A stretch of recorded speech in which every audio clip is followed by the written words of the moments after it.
Mathieu, effectivement, pour qu'on comprenne, il y avait le choix là, 2 options, le 49.3 ou les ordonnances. Est-ce qu'on peut peut-être rappeler les avantages et les inconvénients des ordonnances? Là, on contournait totalement le Parlement. Alors, oui et non. Oui et non, parce qu'en fait, les ordonnances, donc l'article 47, alinéa 1, permettait au gouvernement d'adopter un budget, effectivement, sans le vote du Parlement, puisqu'une ordonnance, c'est un transfert de délégation du législatif vers l'exécutif, mais à l'issue de 70 jours de débat à l'Assemblée nationale et au niveau du Parlement. Donc, l'article ne vaut que si les parlementaires qui ont compétence sur le budget ne se mettent pas d'accord. Donc, il n'y avait pas de passage en force à proprement parler sur il aurait respecté ces délais et il aurait respecté ce temps démocratique. C'est la Constitution qui l'impose. Donc c'était à partir du 23 décembre, il pouvait le faire à tout moment. Ceci étant dit, effectivement, là où ça représentait un point négatif par rapport à la solution qu'il a privilégiée, le 49 alinéa 3, c'est que les ordonnances imposaient au gouvernement de prendre le texte initial déposé au début de la procédure ordinaire du vote du projet de loi de finances. Donc ne pas intégrer les amendements tout qui ce ont qui été a été accordés. voté à l'Assemblée nationale et au Sénat d'ailleurs, même dans les deux chambres en termes identiques, en termes d'amendements. Et donc ça posait effectivement un problème a posteriori de non-respect, entre guillemets, des débats parlementaires qui avaient eu lieu jusqu'à présent. Même s'il avait été mis sur la table au moment où l'hypothèse entre les deux se posait, la possibilité de faire un projet de loi de finances rectificative, donc d'intégrer les amendements qui ont été votés lors des débats, de les intégrer au projet de loi qui aurait été adopté par ordonnance. Voilà. Mais en tout cas, tout ceci étant, les ordonnances n'étant pas utilisées, on passe sur le 49.3. C'est effectivement un passage en force, mais c'est un passage en force qui était obligé compte tenu de la situation politique. Sylvie Pierre-Brossel-Vancé. C'est le point qui est raisonnablement le plus intéressant, je trouve, c'est de regarder depuis la dissolution comment se comportent les électeurs socialistes dans les enquêtes d'opinion par rapport au choix ou non de voter des censures ou de faire tomber des gouvernements.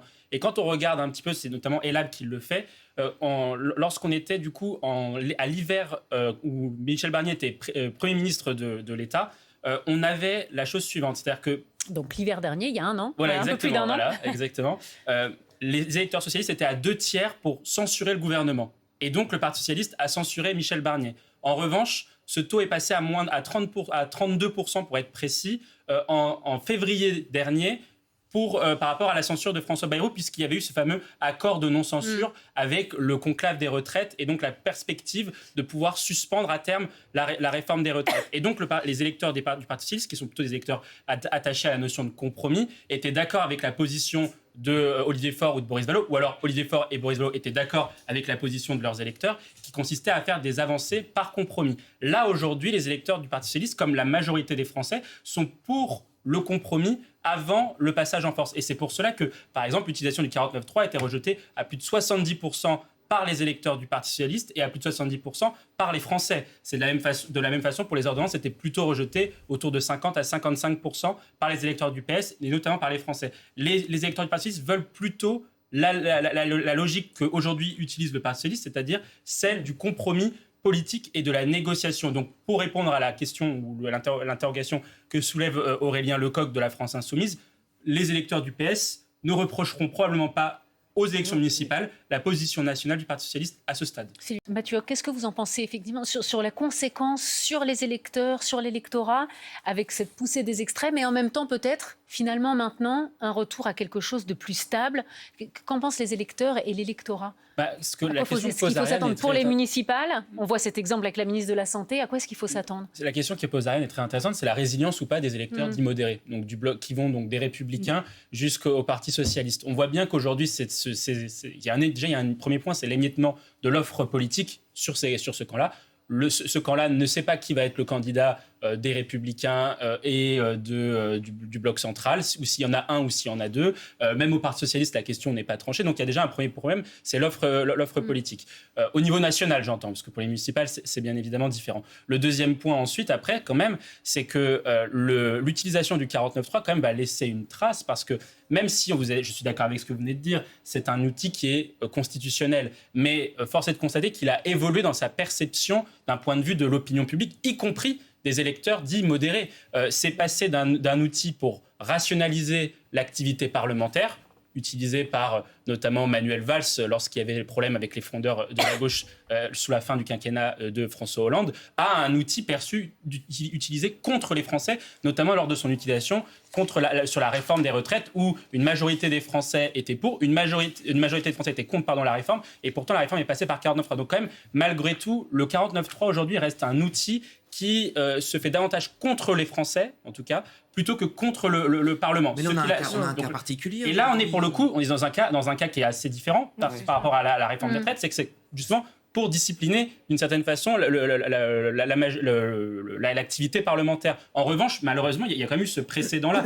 Mais pour faire un budget qui est le budget de personne, c'est même pas la copie du Macron. Oui, et c'est là où c'est même pas la copie de Sébastien Lecornu, c'est quelque chose d'hybride, sorti d'un compromis. Je suis d'accord avec vous, et c'est pour ça que je voulais ajouter un troisième point sur le budget, c'est que pour les électeurs dits modérés, et là plutôt de droite et du centre-droit, dans ce budget comporte quand même beaucoup de choses qui ne vont pas du tout dans le sens de ces électeurs-là.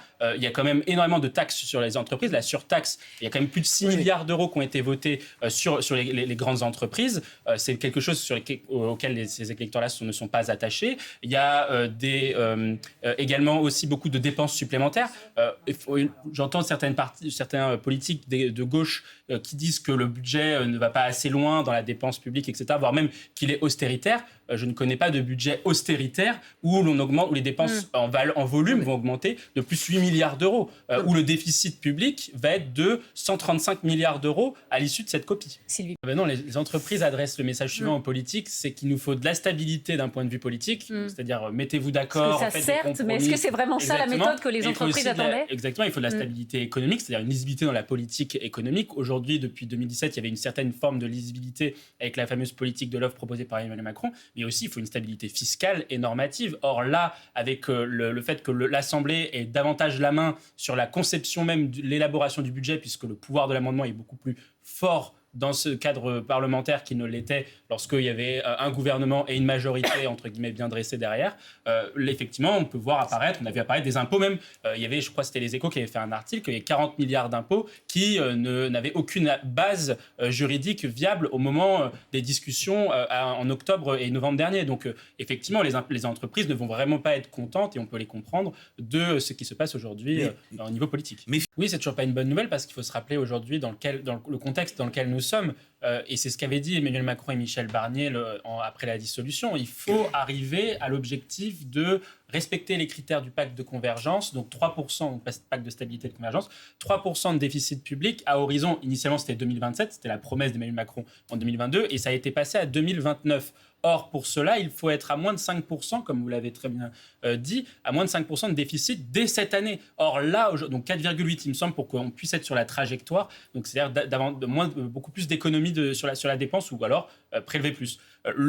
Aujourd'hui, on est à au moins 5% sur la copie telle qu'elle en ressort du compromis qu'a négocié Sébastien Lecornu et Olivier Faure. Donc on voit bien qu'effectivement, nous ne serions pas dans les clous, ce qui est quand même un point important d'un point de vue aujourd'hui, après, de la stratégie d'influence de la France au niveau européen. On a parlé beaucoup du Mercosur ces derniers temps. Il est difficile pour la France d'obtenir des avantages importants politiques ou économiques au niveau de la scène européenne, lorsque vous êtes le mauvais élève finalement budgétaire de l'Europe, parce que il y a quand même, j'en terminerai dessus, après la crise des dettes souveraines en 2008-2012 en niveau européen, on avait deux trajectoires. La trajectoire des pays d'Europe du Nord, avec une certaine frugalité, une gestion ordonnée, en moyenne 60% de dette par rapport au PIB. Et puis vous aviez l'Europe du Sud, l'Italie, la Grèce, l'Espagne, le Portugal et la France, où on flirtait davantage avec les 100% de dette par rapport au PIB. Mais là, le problème qu'on a aujourd'hui, c'est que même au sein des pays d'Europe du Sud, on voit que des pays s'en tirent de mieux en mieux en termes de finances publiques, l'Italie, la Grèce, l'Espagne également, qu'importe d'ailleurs les gouvernements, on a l'Espagne centre-gauche, l'Italie union de la droite autour de Giorgia Meloni, et la France aujourd'hui est le seul pays dont le niveau de dette par rapport au PIB augmente année après année, puisque là, en 2025, on serait à 117%, alors que l'année dernière, on était à 111%.